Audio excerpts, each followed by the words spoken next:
तो इस लेक्चर में हम स्टार्ट कर रहे हैं म्यूचुअल फंड्स। तो म्यूचुअल फंड्स में आप देखिए कौन कौन से टॉपिक्स हैं हमारे। सबसे पहले हम डिस्कस करेंगे नेट एसेट वैल्यू क्या होती है म्यूचुअल फंड की। फिर उसकी रिटर्न कैसे कैलकुलेट करेंगे हम म्यूचुअल फंड के ऊपर। कुछ हमारे एक्सपेंसिव होते हैं जब म्यूचुअल फंड की स्कीम लॉन्च होती है तो उसका क्या रोल होता है एक्सपेंसिव का in determination of return of mutual fund. और उसकी परफॉर्मेंस कैसे इवेल्युएट करेंगे म्यूचुअल फंड की। म्यूचुअल फंड के प्लान्स होते हैं जैसे डिविडेंड री इन्वेस्टमेंट प्लान है, बोनस प्लान, ग्रोथ प्लान।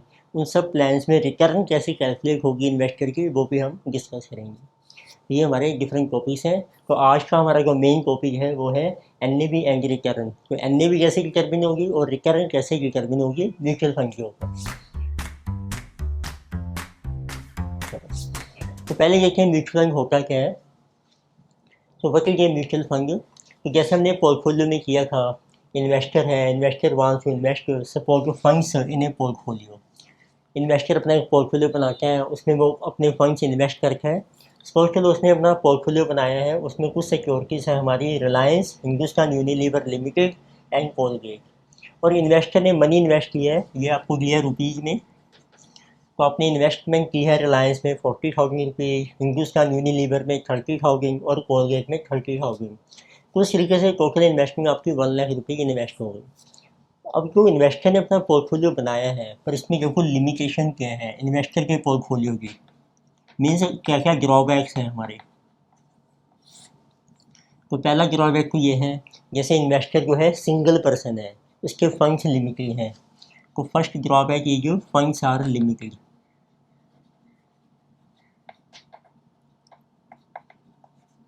जब आपके फंड्स लिमिटेड होंगे तो इट मीन्स फिर हम बहुत ही ज़्यादा सिक्योरिटीज़ में अपने पैसों को इन्वेस्ट नहीं कर सकते हैं। इसलिए हमारी जो नंबर ऑफ सिक्योरिटीज़ हैं पोर्टफोलियो में वो भी बहुत कम होती हैं। इट मीन्स सेकेंड लिमिटेशन है number of securities so in portfolio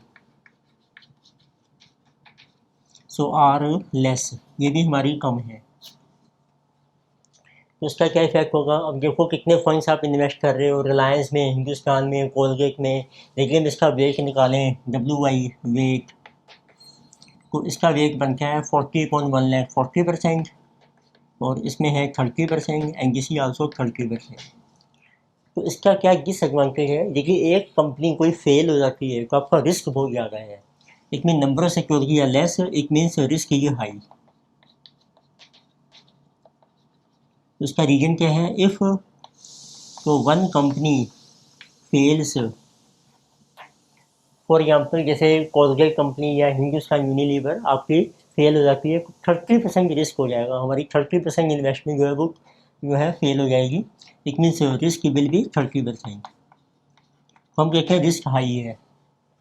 तो अब मेन ऑब्जेक्टिव जाता है इन्वेस्टर का कि वो अपना रिस्क को रिड्यूस करना चाहता है। उसके लिए क्या होना चाहिए, हमें अपनी सिक्योरिटीज़ इंक्रीज करनी चाहिए पोर्टफोलियो में। तो इट मीन्स इन्वेस्टर, उसको हम कहते हैं investor wants to diversify his risk. Diversification का मतलब है कि उसके लिए आपको इन्वेस्टमेंट करनी पड़ेगी लार्ज नंबर ऑफ सिक्योरिटीज़ में। It means investment should be made so in large number of securities. और फर्दर एक और डिसएडवांटेज भी आता है आपका नंबर C। अब जैसे सिंगल पर्सन है उसकी नॉलेज भी लिमिटेड है, तो his knowledge is limited.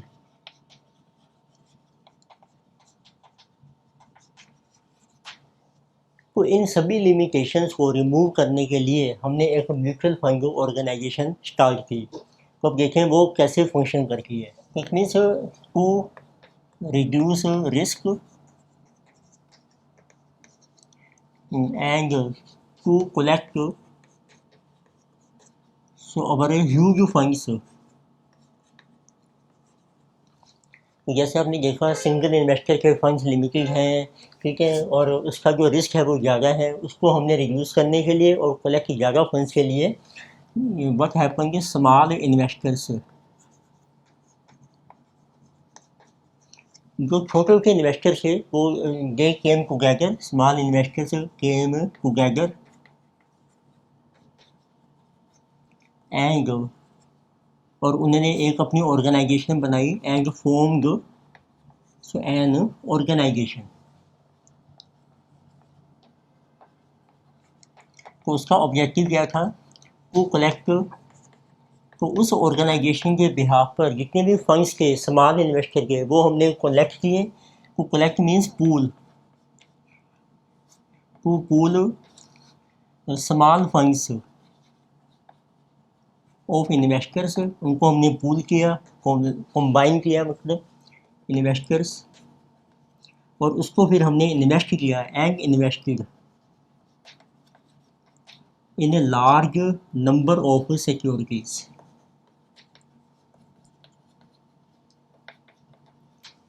Right, what happened? Small investors came together and formed an organization.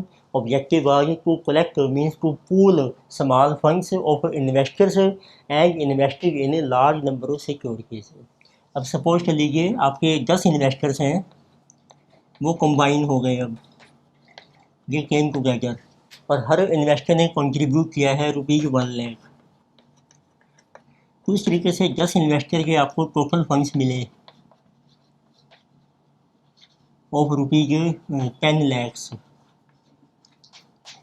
और इसको हमने इन्वेस्ट कर लिया 10 सिक्योरिटीज़ में। एंड ये जो फंड्स है we invested in different securities 1 2, लेके से टोटल है आपकी 10, and we invested how much funds out of 10, 1 lakh in each. तो हर सिक्योरिटी में आपने 1-1 लाख रुपया इन्वेस्ट कर दिया, तो टोटल फंड्स आपके इन्वेस्ट हो गए 10 लाख। ठीक है, देखो टोटल फंड्स इन्वेस्ट हो गए, सिक्योरिटीज इंक्रीज हो गई, नंबर ऑफ सिक्योरिटी लेके से किसी एन, ये 10 हो गई आपकी। अब देखिए आप इसका वेट निकालोगे, मीन्स कितने परसेंट ऑफ फंड्स आपने इन्वेस्ट किए हैं, 1/10, ये बन गए 10%।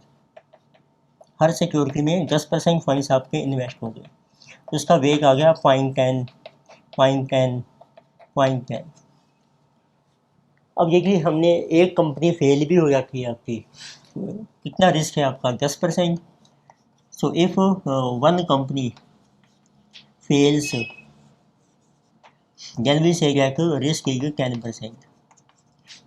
तो रिस्क हमारा सिर्फ 10% रह जाएगा, क्योंकि 10% फंड्स आपके जो है वो वेस्ट हो जाएंगे। तो हुआ बेनिफिट हमें इन्वेस्टर को, उसका रिस्क डाइवर्सिफाई हो गया। तो ये जो ऑर्गेनाइजेशन है इसको हमने नाम दे दिया म्यूचुअल फंड ऑर्गेनाइजेशन है। म्यूचुअल होते हैं अब जो आपस के फंड्स हैं हमारे कलेक्टिव फंड्स से। अब देखते हैं कि म्यूचुअल फंड जो ऑर्गेनाइजेशन है अब ये फंक्शन कैसे करती है, फंड्स कैसे कलेक्ट होते हैं हमारे।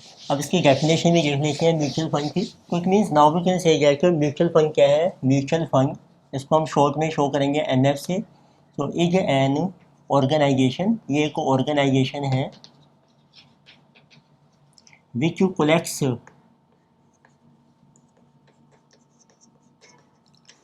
funds from small investors। तो ये स्मॉल इन्वेस्टर से फंड्स कलेक्ट करती है। अब ये जो ऑर्गेनाइजेशन बना रहे हैं ये बनती है इनकी फॉर्म ऑफ ए कंपनी, एक तरीके से कंपनी की तरह से बनेगी। अब कंपनी फंड्स कैसे रेज करती है, वो शेयर इशू करती है। तो ऐसे म्यूचुअल फंड को भी हमने एक नाम दिया है, वो यूनिक्स इशू कर सकते हैं। एक में एक an organisation company which collects funds from small investors by issue of, तो उस शेयर की जगह इसका आ गया यूनिक्स ऑफ म्यूचुअल फंड, उनको हमने नाम दे दिया यूनिक्स ऑफ म्यूचुअल फंड। जैसे कंपनी शेयर इशू करती है ऐसे ही ये जो म्यूचुअल फंड कंपनीज हैं वो यूनिक्स से इशू करती है अपने। इसका मतलब है सपोज कर लो अब आपको 10 लाख के फंड्स इकट्ठे करने हैं, it means then it will issue तो 1 lakh units of mutual fund, so at the rate of ₹10 each. तो 10 रुपये क्या है, वही इसकी फेस वैल्यू है, जिसे जो face value of unit of mutual fund. ठीक है, पहला डिफरेंस क्या मिला आपको कि जो शेयर का नाम चेंज हो गया उसका नाम है unit of mutual fund. Face value वैसी चलती है शेयर की जगह। अब देखते हैं अब ये म्यूचुअल फंड कंपनी कैसे बनती है, इसकी बैलेंस शीट से आपको क्लियर होगा। तो म्यूचुअल फंड कंपनी का पहले देखते हैं मेन फंक्शन क्या है। अब जो भी फंड्स कलेक्ट होंगे इसको ये इन्वेस्ट कर रखी है। फंक्शन ये है कि जो फंड्स होते हैं आपके, तो दीज आर इन्वेस्टेड, उसको आप इन्वेस्ट कीजिए इन डिफरेंट सिक्योरिटीज़ में। क्या सिक्योरिटीज़ आपकी कोई भी हो सकती है। Securities can be equity share हो सकते हैं कंपनीज़ के, बैंकर्स हो सकते हैं डिफरेंट कंपनीज़ के, या आप गवर्नमेंट सिक्योरिटी में भी इन्वेस्ट कर सकते हो और एक में भी गवर्नमेंट सिक्योरिटी। तो कुछ इनको कैश भी रखना पड़ता है अपने बिजनेस को कैरी करने के लिए डेली बेसिस पर। तो फंड्स हम इन्वेस्ट कर रखे हैं डिफरेंट सिक्योरिटीज़ में। अच्छा, कुछ और फंड्स चाहिए तो ये लोन भी अरेंज कर लेते हैं। सो लोन में भी अरेंज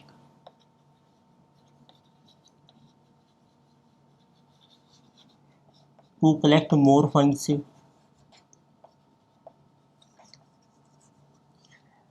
और इनके इनकम कहाँ से आती है, तो उनकी जो मेन सोर्सेज ऑफ इनकम है म्यूचुअल फंड कंपनी के,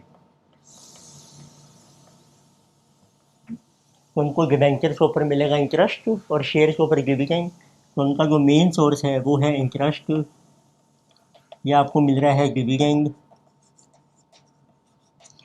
या फिर जब आप इन सिक्योरिटीज़ को सेल करके हो मार्केट में उससे मिलकर आपको कैपिटल गेन। ये आपके मेजर सोर्सेज हैं इनकम के। तो इट मीन्स अब हम म्यूचुअल फंड कंपनी की भी एक बैलेंस शीट बना सकते हैं जैसे नॉर्मल कंपनी की बनती है। तो उसका परफॉर्मा देखते हैं क्या होगा। लाइक ऐसे balance sheet of mutual fund company, ये हम ले रहे हैं इनिशियल बैलेंस शीट। इनिशियल का मतलब होता है जैसे अभी नई नई म्यूचुअल फंड कंपनी स्टार्ट हुई है, mutual fund company so starts. तो बैलेंस शीट में देखिए मेन आपकी एसेट्स और लाइबिलिटीज़ नॉर्मल वे में चलेंगी। लाइबिलिटीज़ हैं आपकी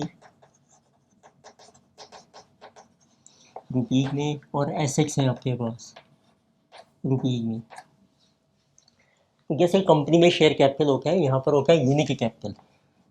जो आपने यूनिट्स इशू किए हैं ना उसको हमने नाम दे दिया यूनिट कैपिटल। जैसे अभी हमने देखा 1 लाख यूनिट्स आपने इशू किए ₹10 के, तो कैपिटल बन गया आपका 10 लाख रुपीज़। अब इसको हमने आगे इन्वेस्ट कर दिया, तो मेन एसेट क्या है कंपनी की, वो है इन्वेस्टमेंट्स।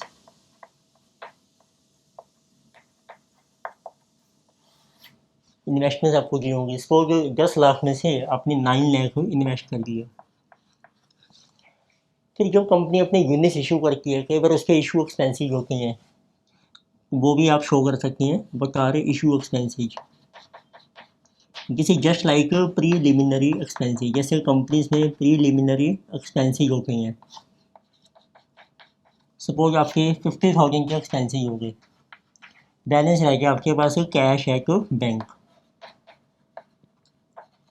जिसमें नहीं है 50,000। अब जो इशू एक्सपेंसेस होते हैं ये हमारे मिसलेनियस एक्सपेंडिचर माने जाते हैं, जिसको हम ये भी कहते हैं फिक्टिशियस एसेट्स। एक्यूमुलेटिव लॉस है कंपनी का, ये इसका दूसरा नाम है फिक्टिशियस एसेट्स ऑफ कंपनी। तो ये आपकी बैलेंस शीट बन जाएगी, टोटल आ गया 10 लाख रुपीज़। अब 1 साल के बाद देखो क्या पोजीशन होगी। इन्वेस्टमेंट के ऊपर आपको इनकम मिलेगी, उसमें कुछ एक्सपेंसिव होंगे, कुछ से प्रॉफिट आएगा आपका, कोई आप लोन भी ले सकते हैं, कोई और एसेट भी आप परचेज कर सकती हैं। तो let us see what will be balance sheet. ये मैं सिर्फ एग्जांपल ले रहा हूँ। Let us see balance sheet of mutual fund company after 1 year. अब देखते हैं आफ्टर 1 ईयर क्या पोजीशन है आपकी। आफ्टर 1 ईयर सपोज लो यूनिट कैपिटल सेम है, तो आपने कोई यूनिट इशू नहीं। अब यहाँ पर आ गया रिजर्व बैंक सरप्लस, आपने कुछ प्रॉफिट अर्न किया, सपोज 2 लाख का प्रॉफिट हो गया। कुछ हमारे आउटस्टैंडिंग एक्सपेंसेस आ गए, सपोज जैसे ये 50,000। इधर कुछ वैल्यूज आपकी चेंज हो गई। अब सपोज इन्वेस्टमेंट होगी आपकी 11 लाख। प्रीलिमिनरी एक्सपेंसेस आपके सेम है, सपोज अभी आपने राइट ऑफ नहीं किए, टोटल है अब आपका जिसे जो 1250, अब आपके पास है 1 लाख का हो गया कैश एंड टोटल ये 1250। तो इस तरीके से बैलेंस शीट चलती रहेगी। इन्वेस्टमेंट की हम कुछ सेल कर रखे हैं, नई परचेज हो रखी हैं, कैश का बैलेंस चेंज होता रहता है, और इधर आपकी लाइबिलिटीज राइज हो सकती हैं और ये प्रॉफिट एक्यूमुलेट होता रहेगा, या कुछ रिजर्व्स भी हो सकते हैं आपके पास। तो ये बैलेंस शीट बन जाएगी। अब जैसे हम शेयर का प्राइस निकालते हैं, ऐसे ही हमने निकालना होता है सबसे पहले जो यूनिक म्यूचुअल फंड है उसका प्राइस क्या है। तो पहला ऑब्जेक्टिव आता है इन्वेस्टर का कि हम डिटर्मिन करते हैं बच्चों जो प्राइस या जिसको कहते हैं वैल्यू क्या है आपकी of unique of mutual fund.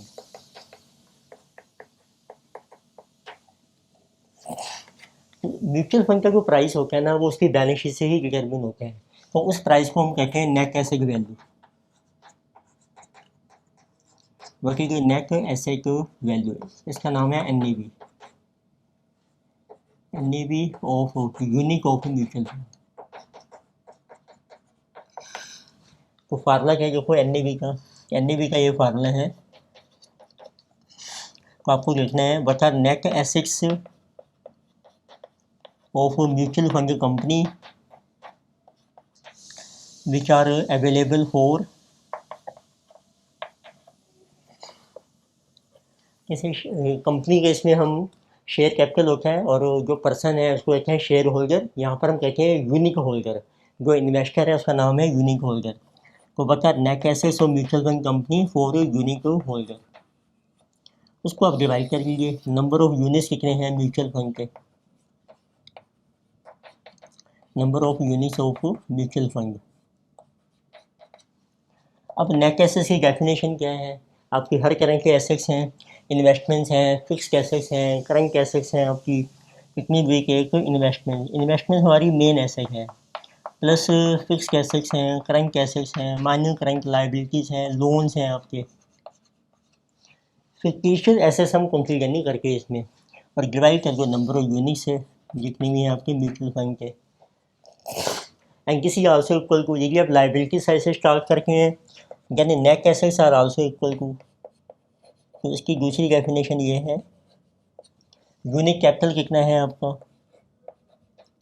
Unique capital plus reserve and surplus, ये प्रॉफिट्स आ गए आपके, माइनस कर दो आप अपने एक्यूमुलेटेड लॉसेज फिक्टिशियस एसेट्स।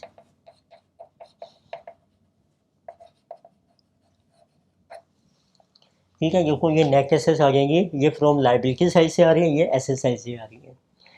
जैसे इस एग्जाम्पल में देखो अब आपकी एनएवी क्या आएगी।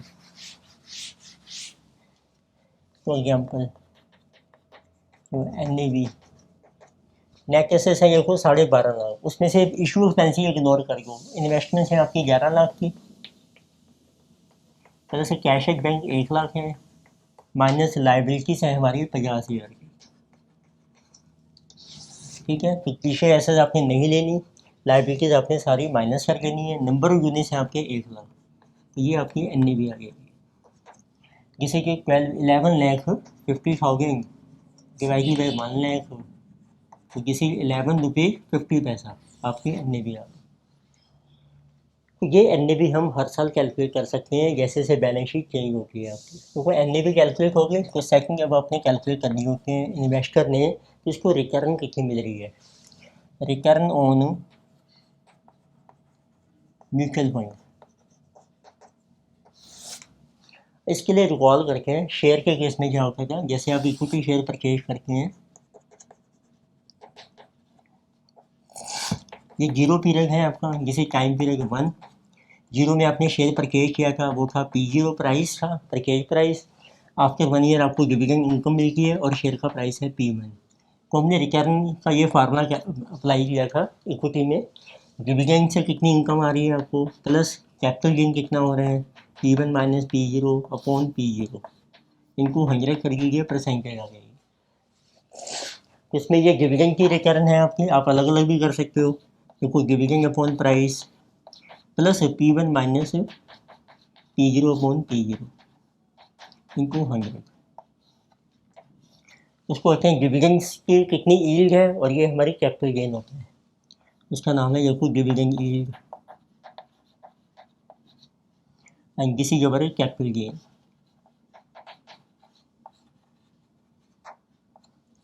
अब ऐसे ही म्यूचुअल फंड में आप कैलकुलेट कर सकते हो। म्यूचुअल फंड में क्या है, आपको डाटा मिलेगा जब आप unit of mutual fund purchase कर रहे हो जीरो टाइम पीरियड में, उस टाइम जो प्राइस होगा उसको एन से हम मेजर करते हैं। एन कितनी है आपकी जीरो पीरियड में आफ्टर 1 ईयर। अब इसमें जैसे डिविडेंड मिल रहा है ना आपको, म्यूचुअल फंड कंपनी आपको दो तरीके से डिस्ट्रीब्यूशन, उसको हम कहते हैं distribution of income by mutual fund company. Mutual fund company दो तरीके से आपको इनकम पे करती है। एक तो आपको डिविडेंड जो मिलेगा कंपनी को, उसमें से हम कुछ इनकम देते हैं अपने यूनिट होल्डर को, जैसे जो आउट ऑफ डिविडेंड या जो इंटरेस्ट मिल रहा है आपको, आउट ऑफ इंटरेस्ट की इनकम। म्यूचुअल फंड की इनकम आ रही है ना कंपनी की, डिविडेंड मिल रहा है उसको शेयर्स के ऊपर, इंटरेस्ट मिल रहा है डिबेंचर को, उसमें से जो प्रॉफिट हम यूनिट होल्डर को देंगे वो है गिवन। अच्छा, जब ये म्यूचुअल फंड कंपनी अपनी इन्वेस्टमेंट सेल करती है, उससे जो कैपिटल गेन आता है वो भी हम कुछ अपने यूनिट होल्डर को डिस्ट्रीब्यूट कर रखे हैं, उसका नाम है C1। इसका नाम है कैपिटल गेन डिस्ट्रीब्यूटेड, जो म्यूचुअल फंड कंपनी ने कैपिटल गेन डिस्ट्रीब्यूट कर दिया है। इसमें सिर्फ एक ही है ना इनकम डिविजन, इसमें दो हमने बना लिए हैं, गिवन और C1। ये है जो इंटरेस्ट और डिविडेंड में से कंपनी दे रही है आपको, और ये है जो कैपिटल गेन में से डिस्ट्रीब्यूट कर रही है। टोटल दोनों का नाम है डिस्ट्रीब्यूशन। तो इट मीन्स और एक आपको मिलेगी अब NAV कितनी है आपकी आफ्टर 1 पीरियड। तो इसी तरीके से अप्लाई करो फार्मूला, तो आपकी रिटर्न आ जाएगी on unit of mutual fund. देखो फार्मूला क्या बनेगा, RI, एक तो आपको डिविडेंड से इनकम आई कैपिटल गेन से, और एक है NAV में जो चेंज आया, NAV 1 minus NAV 0 upon NAV 0। ये आपकी रिटर्न आ जाएगी on unit of mutual fund. इनको 100 कर दोगे तो वो बन जाएगी आपकी परसेंटेज। तो इट मीन्स अब आप रिटर्न हर साल की कैलकुलेट कर सकते हो। देखिए इनको किस टाइप से आपको डाटा मिलेगा क्वेश्चन में। अगर कोई एग्जाम्पल लेते हैं उससे आपको थोड़ा क्लियर होगा। इसको डाटा लिया है, जीरो टाइम पीरियड है, इस टाइम कंपनी ने अपने यूनिट्स इशू किए हैं, NAV है आपकी 10 रुपीज़, हमने फेस वैल्यू पर इशू कर दी है। तो अब आप कह रहे हो 1 पीरियड, 2 पीरियड्स, 3 पीरियड्स, और चलिए 4 साल तक आपने इन्वेस्टमेंट की है म्यूचुअल फंड में। तो कंपनी ने अब डिविडेंड आपको डिस्ट्रीब्यूट किया है, टोटल डिस्ट्रीब्यूशन आपको दिया है। डिस्ट्रीब्यूशन है डिविडेंड का और कैपिटल गेन का। सपोज पहले साल आपको मिल रहा है 1, फिर आपको मिला है 1.5, देन 2 एंड 2 ओनली 3 रुपीज़।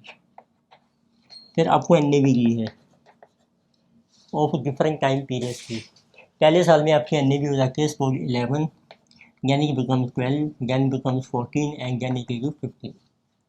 अब आप रिटर्न कैलकुलेट कर सकते हो, तो हम ईयर वाइज रिटर्न कैलकुलेट करेंगे। Return means RI। तो फार्मूला क्या है, पहले साल आपको देखो डिस्ट्रीब्यूशन मिला 1, NAV है आपकी 11 माइनस पिछले साल की 10 अपॉन 10 इंटू कर दो 100। तो इस तरीके से आपकी रिटर्न आ जाएगी, जैसे 20%। सेकंड ईयर में आपको डिविडेंड मिला है देखो 1.5, NAV है आपकी 12 माइनस पिछले साल NAV की अब 11 डिवाइडेड बाई 11 इंटू 100। तो हमने पिछले साल की NAV से कंपेयर करने हैं, तो आपकी रिटर्न आ जाएगी 2.5 डिवाइडेड बाई 11, जिसे जो 22.73%। ऐसे यहाँ पर आ जाएगी, डिविडेंड है आपका 2 plus 14 minus 12 upon 12 into 100। So this is coming 400 upon 12, 33.33%। Then dividend है आपका 3 plus NAV 15 minus 14 upon 14 into 100, जिसे जो 400 अपॉन 14, 28.57%। ये आपका फार्मूला बन गया रिटर्न को कैलकुलेट करने का। बेसिक फार्मूला सेम है, तो मैं रिकॉल कर रखा हूँ, RI return for any time period, dividend देखो कितना है, प्लस कैपिटल गेन का डिस्ट्रीब्यूशन, प्लस NAV आपकी कितनी है IA के टाइम की, और एन ए वी कितनी है आपकी प्रीवियस टाइम 0 पीरियड की upon N A V of 0 into 100। तो इस फॉर्मूले से आप रिकरेंट कैलकुलेट कर सकते हैं हर पीरियड की। अच्छा, फिर आता है अब आपको जैसे आपके 4 साल हमने लिए, चारों सालों की रिटर्न आ गई आपकी, फिर हम कैलकुलेट करते हैं इसकी एवरेज रिटर्न कितनी है। तो वो देखते हैं, ठीक है। थर्ड क्या है आपकी एवरेज रिटर्न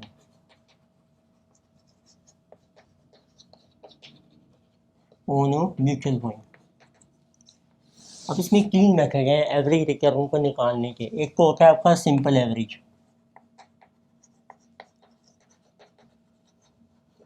इसको हम कहते हैं arithmetic average, arithmetic average return.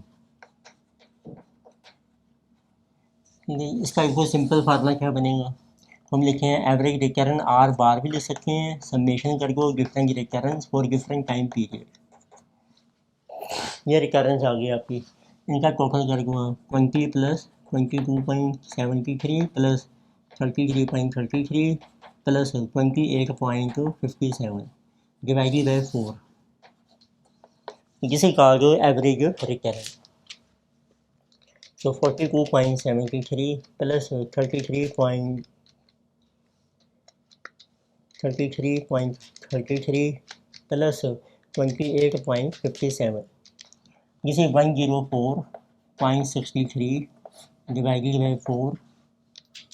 तो एवरेज रिटर्न देखो आपकी आ रही है 26.16%।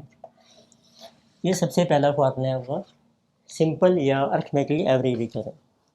एक आती है इसमें कंपाउंडेड एवरेज रिटर्न।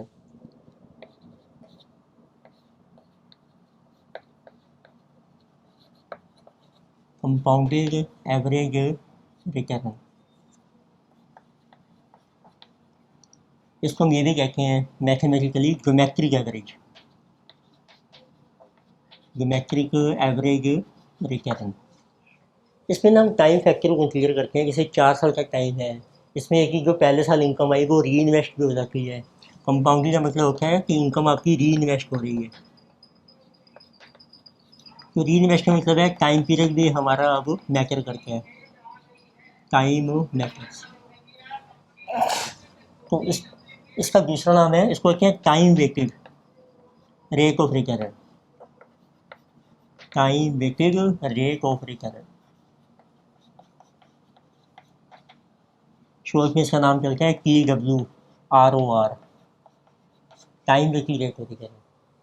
इसमें आपने करना है, देखो 1 में हम प्लस करते हैं R1 पहले साल की, जैसे आपने 1 का मतलब है 1 रुपया इन्वेस्ट किया है, उसमें ये रिटर्न मिली, अब उसके ऊपर फिर रिटर्न मिलेगी नेक्स्ट ईयर, इनको कर देंगे हम 1 प्लस R2 इनको 1 प्लस R3।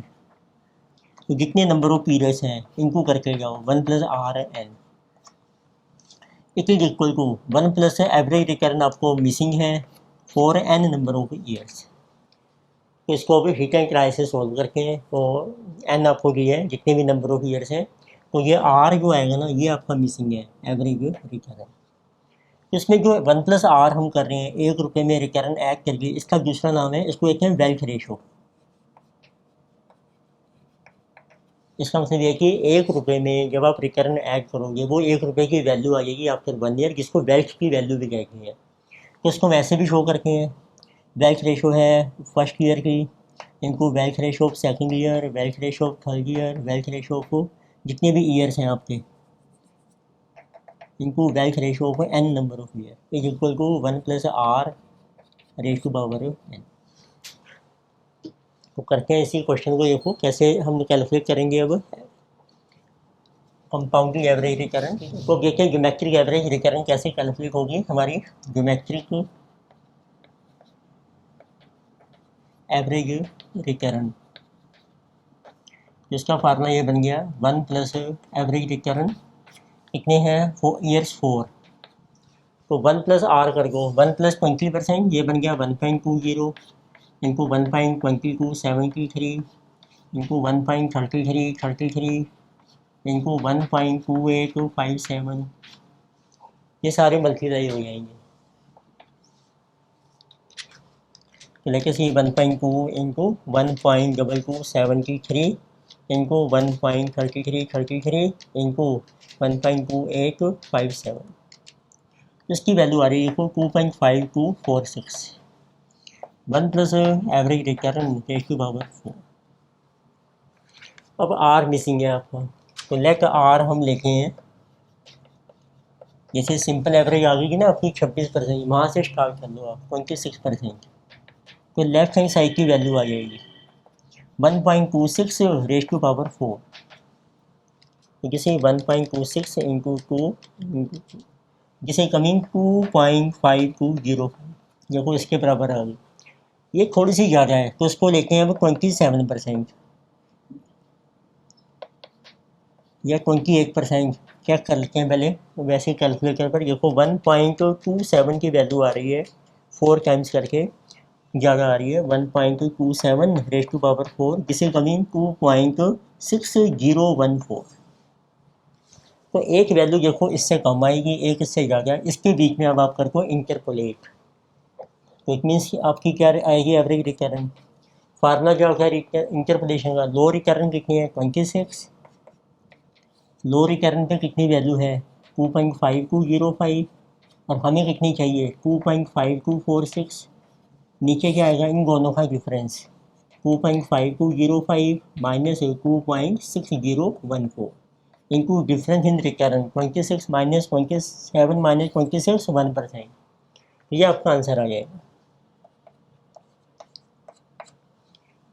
लिखते हैं ऊपर 2.5205 माइनस 2.5246, जिसे जो माइनस में आ रहा है 0.0041, नीचे भी आपका माइनस में आ रहा है 2.5205 माइनस 2.6014 0.0809,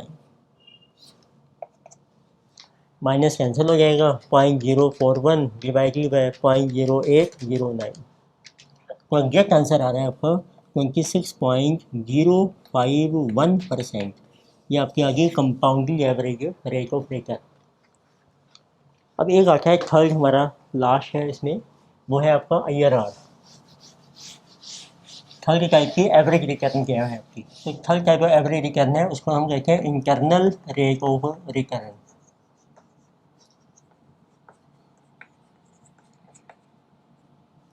किसी आल्सो कहा जाएगा IRR।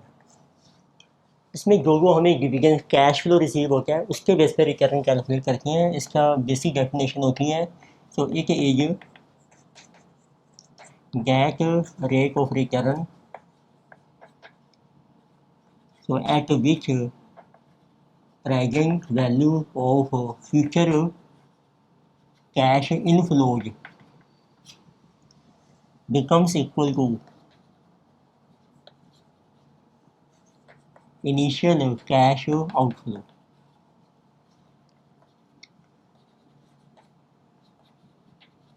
देखो इसमें इनिशियल कैश आउटफ्लो क्या होगा, जब इन्वेस्टर ने अपना यूनिट परचेज किया है, वो है हमारी NAV ऑफ 0 टाइम पीरियड।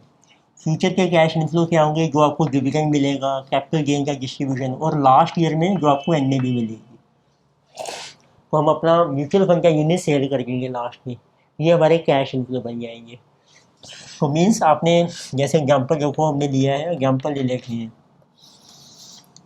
आपने 0 पीरियड में यूनिक और म्यूचुअल फंड परचेज किया 10 रुपीज़ का, फिर आपको फ्यूचर में डिस्ट्रीब्यूशन मिला कंपनी से,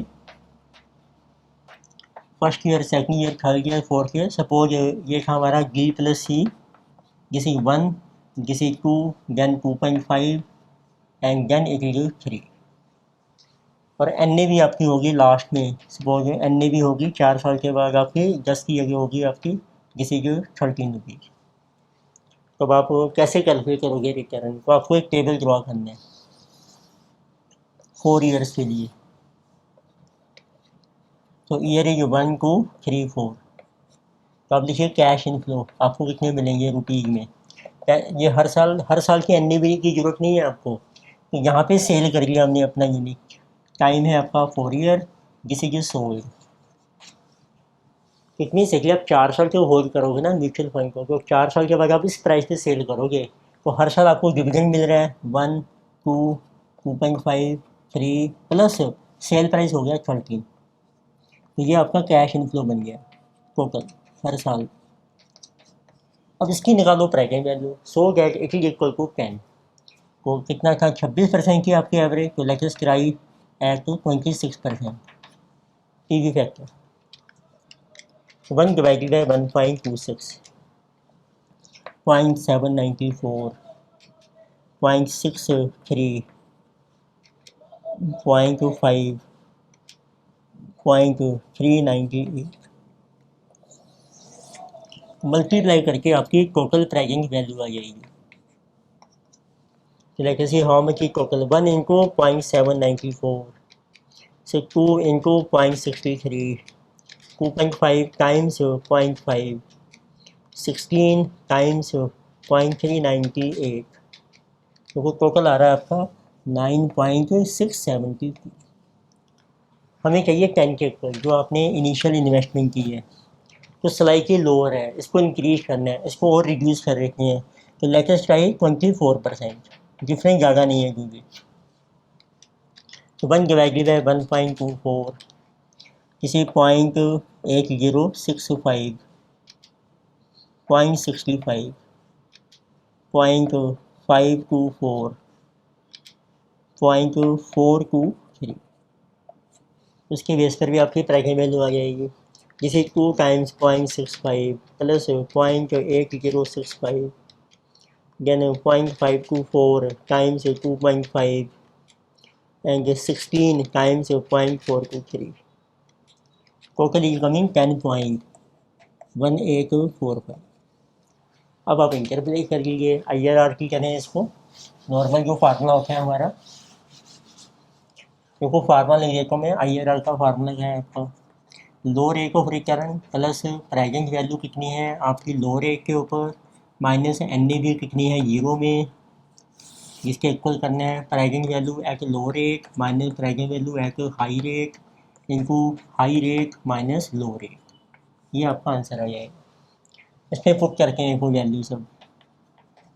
लो रेट है हमारा 24%, 24% के बेस पे प्रेजेंट वैल्यू है 10.1845, NAV जीरो में है 10, नीचे इन दोनों का डिफरेंस आ जाएगा गेस माइनस गेस, तो डिफरेंस ले लेते हैं माइनस 9.672, जिसे जो 0.515 दिया आएगा, इन दोनों डिफरेंस 26 माइनस 24,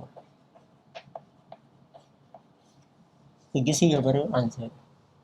तो ये आ रहा है 0.1845 इंटू 2 डिवाइडेड बाय 0.5152, तो आंसर आ जाएगा आपका ये कि 24.72%, this is your internal rate of return.